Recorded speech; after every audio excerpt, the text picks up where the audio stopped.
buenas tardes. Ningún conflicto de interés. Yo voy a hablar sobre la necesidad o no del IBUS, si es imprescindible o no en el sector venoso cuando hay una obstrucción crónica. Pero no quería empezar sin antes darle las gracias a mi amigo Rodrigo, que yo creo que es Superman, porque es el hombre que todo lo consigue, es el rey Midas de la cirugía vascular, donde va Rodrigo siempre hay éxito detrás.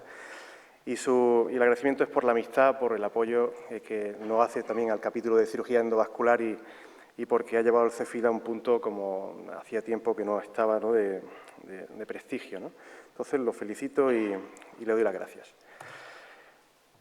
Entrando en el tema, donde voy a ser bastante conciso y práctico, pues deciros que si veis las dos imágenes del lado izquierdo, Rodrigo, perdona, mira, este eres tú. Que muchas gracias, decía, por todo lo que haces por el capítulo y por la amistad, fundamentalmente. Entonces, si veis las dos imágenes de la izquierda, son May-Turner típicos, y aunque las flebografías siempre se ven en dinámico, porque tú puedes parar el ratón y marcar más o menos colaterales, o sea que puede ser tendenciosa la imagen, pero os prometo que están puestas cuando más contraste existe. Entonces, si cualquiera de nosotros, en su hábito quirúrgico, quiere enfrentarse al diagnóstico de un May-Turner, pues en el lado izquierdo, pues en realidad no necesita IBUS, bajo ningún concepto. Vemos que hay una ilíaca común ensanchada, con una impronta de la arteria ilíaca derecha magníficamente pintada en blanco, una hipogástrica grande, retrógrada, unas lumbares ascendentes. Pero si nos movemos a las dos fotografías del centro, ya la sensación es más dudosa, ¿no?, sobre todo en la de abajo. La de arriba, pues se ve que hay una embolización hecha y cuando en ese 10% de las embolizaciones de las gonadales que no eran muy grandes, la cosa va mal, pues realmente hay que pensar que hay un síndrome compresivo debajo. Y aquí, sin el IBUS, va a ser muy cirujano vascular dependiente. Yo estoy convencido de que muchos de nosotros pues diríamos, me retiro porque no lo tengo claro y aquí el IBUS sería verdaderamente imprescindible para ver qué es lo que hay debajo. Y en el lado derecho, esas dos imágenes, pues yo creo que cualquiera de nosotros se retiraría sin hacer nada. Y en ambos casos pueden ser May-Turner incipientes, con poco tiempo de evolución, sin mucha colateralidad todavía, pero en ambos casos os aseguro que había una compresión severa. De modo que, si queremos más o menos saber qué pasa con la mitad de los pacientes que estamos tratando, y ahora hablo solamente del diagnóstico, el IBUS sí que sería imprescindible. Porque realmente te aporta unas imágenes con una calidad y una sencillez de análisis pues sorprendentes. La curva de aprendizaje del IBUS son muy pocos casos y cualquiera de nosotros que sabe cómo es una vena por fuera y qué consistencia tiene al palparla, pues solo le falta ese dato de saber cómo es por dentro.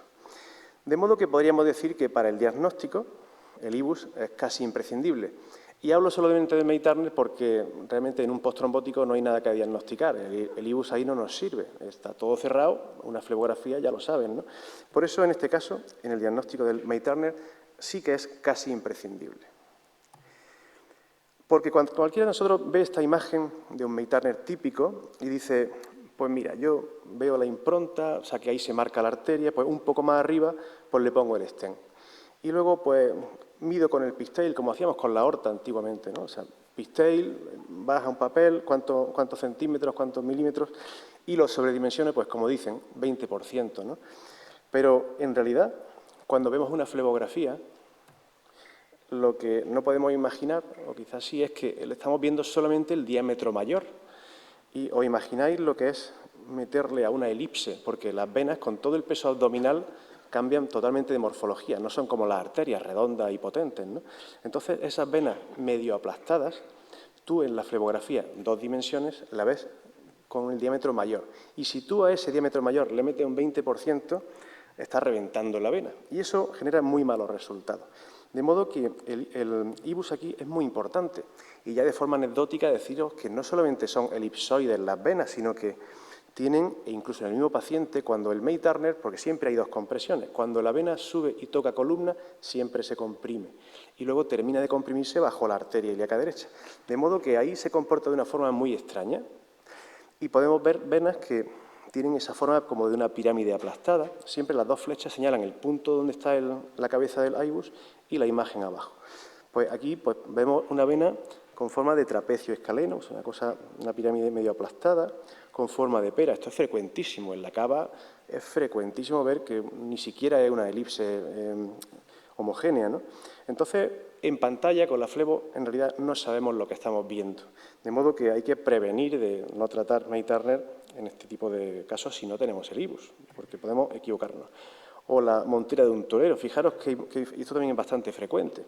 Son imágenes muy raras de esas venas del sector ilíaco, en forma de óvalo, donde, bueno, pues con la flebografía no tenemos datos y no sabemos qué estamos viendo y nos podemos equivocar. ¿Y qué ocurre si nos equivocamos? ¿Qué ocurre si le metemos ese 20 e incluso 30%, escucho de vez en cuando, de sobredimensionamiento a un stent en una vena que ya la hemos medido mal? Pues puede ocurrir esto, que son casos míos de mis inicios, sin IBUS, donde tienes un desastre. Tienes una vena espasmodizada, brutalmente ensanchada, se puede romper perfectamente, y donde el paciente va a tener un dolor crónico que va a tardar mucho tiempo en quitarse, y esto pues, puede generar malos resultados. Si en alguna ocasión, Dios no lo quiera, os pasa esto de un espasmo, no le sigáis poniendo stent porque el espasmo se traslada un poco más abajo y un poco más abajo. Entonces, bueno, pues nitroglicerina y esté bien hiperonizado. Pero básicamente esto es lo que ocurre cuando trabajas sin IBUS, porque, bueno, todos empezamos sin IBUS, y en este caso, pues no sabes lo que estamos viendo.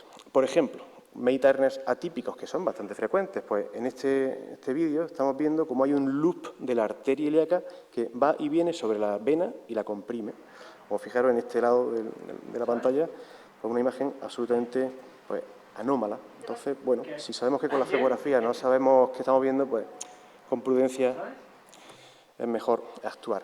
¿Y cómo es actuar con prudencia? Pues erradicar el tema del calibre. ¿Qué calibre tiene la vena? Pues tal stent le pongo. No, esta foto creo que puede ser interesante y que no me lo inventé yo. Es que según las áreas, el stent puede encajar perfectamente.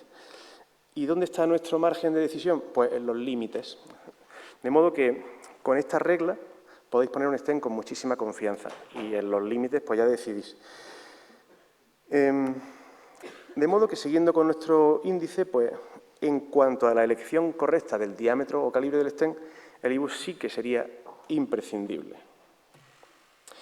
En la longitud, ahí realmente no nos hace falta, porque con un pigtail sabemos perfectamente centimetrar las lesiones y de zona sana a zona sana lo ponemos. Entonces, para elegir la longitud del stent no nos hace falta el IBUS, aunque si lo tienes, mide otras cosas y ya que estás, pues lo marcas centimetradamente, pues te ahorras tiempo y radiación al paciente. De modo que, bueno, por ahí podría servir.